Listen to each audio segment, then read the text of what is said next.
Lina, ada budak baru lah. Macam selekeh je, baju pun buruk. Jap. Kalau dah buruk dah selekeh kan, mesti busuk kan?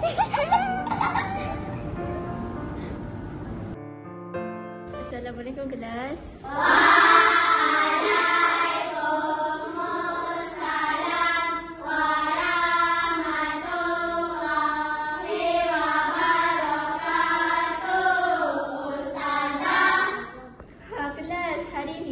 Rasa happy sangat sebab ujian semalam ada yang dapat 100.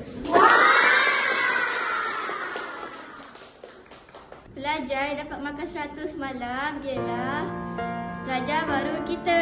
Beri tepukan. Nisha, sini tampil ke hadapan.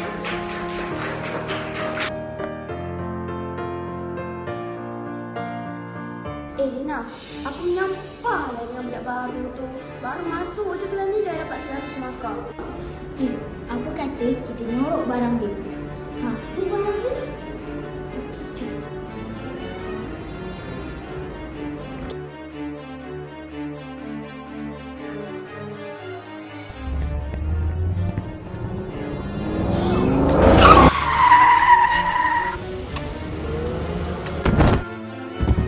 Assalamualaikum makcik. Kami datang nak ziarah ni. Waalaikumsalam. Masuklah. Ustazah pun ada? Ya, Aisyah Hidina. Saya baru je sampai tadi.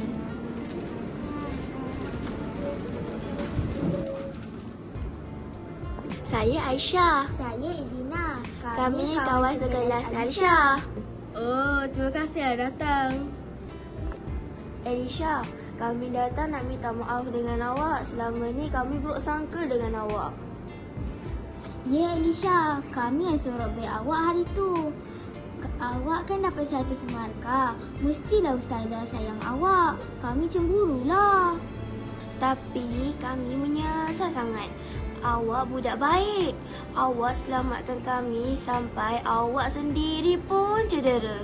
Echa, Idina, itulah. Kita hidup ni mestilah selalu bersangka baik pada orang lain.